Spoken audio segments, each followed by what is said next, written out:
শ্রীমদ্ ভগবদ গীতা, গীতা উপদেশ, গীতা অষ্টাদশ অধ্যায় মোক্ষযোগ, শ্লোক সংখ্যা 40তম ও 41তম।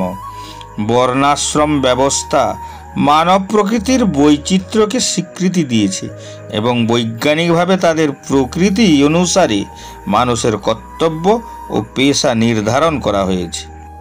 ন তদস্তি পৃথিবাং বা দিবি দেবেষু বা পুনঃ সত্যং প্রকৃতি জৈর্মুক্তং যদেভি সত্রিভির্গুণৈ। এই পৃথিবীতে মানুষদের মধ্যে অথবা স্বর্গে দেবতাদের মধ্যে এমন কোনো প্রাণীর অস্তিত্ব নেই যে প্রকৃতিজাত এই ত্রিগুণ থেকে মুক্ত। মায়াশক্তির তিনটি বর্ণ যথা সাদা, লাল এবং কালো, অর্থাৎ এটি সতগুণ, রজগুণ এবং তমগুণ অর্থাৎ ত্রিগুণ। এ যেন মহাবিশ্বের অগণিত জীবের মাতৃগর্ভ, স্বয়ং সর্বজ্ঞ অজন্মা ঈশ্বরের সহায়তায় অস্তিত্ব প্রাপ্ত হয়ে থাকে। যদিও এই ভৌতিক মায়াশক্তি ঈশ্বরকে বাঁধতে পারে না, কারণ তিনি সকল শক্তির ঊর্ধ্বে, তিনি অবাধে তার ঐশ্বরিক লীলা করে থাকেন, তাই তিনি লীলাধর। কিন্তু জীবেরা এই ভৌতিক মায়ার বাঁধনে পড়ে কর্মফল ভোগ করে থাকে।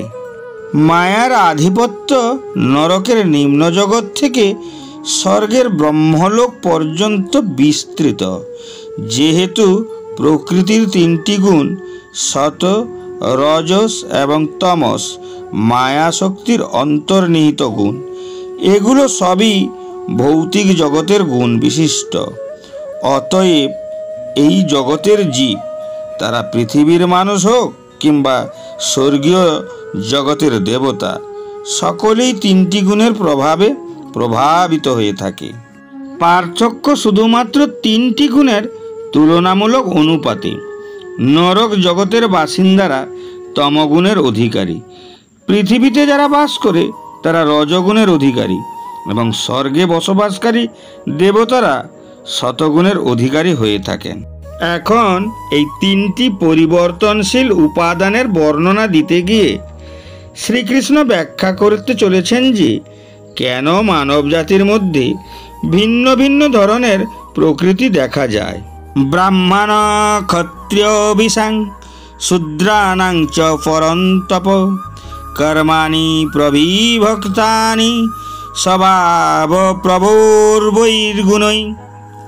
হে পরন্তপ, স্বভাবজাত গুণ অনুসারে ব্রাহ্মণ, ক্ষত্রিয়, বৈশ্য ও শূদ্রদের কর্মসমূহ বিভক্ত হয়েছে। কেউ ঠিকই বলেছেন যে একটি উপযুক্ত পেশা খুঁজে পাওয়া একটি উপযুক্ত জীবনসঙ্গী খুঁজে পাওয়ার মতো, কিন্তু আমরা কিভাবে নিজেদের জন্য একটি উপযুক্ত পেশা খুঁজে পাব? এখানে শ্রীকৃষ্ণ ব্যাখ্যা করেছেন যে প্রকৃতির তিনটি গুণ অনুসারে মানুষের বিভিন্ন ধরনের প্রকৃতি রয়েছে, যা তাদের ব্যক্তিত্ব গঠন করে এবং তাদের জন্য বিভিন্ন ধরনের পেশাগত দায়িত্ব নেওয়ার ক্ষেত্রে সুবিধাজনক ব্যবস্থা করে থাকে। বর্ণাশ্রম ধর্ম ব্যবস্থা স্বভাব প্রভবৈর্গুণৈ, অর্থাৎ মানব প্রকৃতি এবং গুণাবলীর উপর ভিত্তি করে ক্রিয়া। সেই অনুসারে এটি একটি সমাজের বৈজ্ঞানিক ব্যবস্থা। এই শ্রেণীবিন্যাস পদ্ধতিতে চারটি আশ্রম, যাকে জীবনের চারটি স্তর এবং চারটি বর্ণ অর্থাৎ চারটি পেশাগত বিভাগও বলা হয়। জীবনের চারটি স্তর: এক, ব্রহ্মচর্য আশ্রম বা ছাত্র জীবন, যা জন্ম থেকে 25 বছর বয়স পর্যন্ত এর অবধিকাল। 2, গৃহস্থ আশ্রম, এটি হলো প্রচলিত বিবাহিত জীবন, এটি 25 বছর বয়স থেকে 50 বছর বয়স পর্যন্ত এর অবধিকাল। 3, বানপ্রস্থ আশ্রম, এর বয়সসীমা 50 বছর থেকে 75 বছর পর্যন্ত। সমাজে মানুষ তার পরিবার নিয়ে বসবাস করলেও ত্যাগের অনুশীলনও করত। 4. সন্ন্যাস আশ্রম। 75 বছর বয়স থেকে এটি এমন একটি পর্যায় ছিল যেখানে একজন ব্যক্তি তার ঘরের দায়িত্ব ছেড়ে দিতেন এবং পবিত্র স্থানে বসবাস করার সময় ঈশ্বরের প্রতি তার মনকে কেন্দ্রীভূত করতেন। 4টি বর্ণ হল অর্থাৎ 4টি পেশাগত শ্রেণী: ব্রাহ্মণ পুরোহিত শ্রেণী, ক্ষত্রিয় যোদ্ধা ও শাসক শ্রেণী, বৈশ্য ব্যবসায়ী ও কৃষিজীবী শ্রেণী, শূদ্র কর্মচারী শ্রেণী। বর্ণদের মধ্যে কাউকে ছোট বা বড় মনে করা হতো না, কারণ ভগবানই ছিলেন সমাজের কেন্দ্রবিন্দু এবং প্রত্যেকে নিজেদের ও সমাজকে সচল রাখার জন্য তাদের স্বাভাবিক গুণাবলী অনুসারে কাজ করে ঈশ্বর উপলব্ধির দিকে অগ্রসর হয়ে জীবনকে সফল করে তোলে।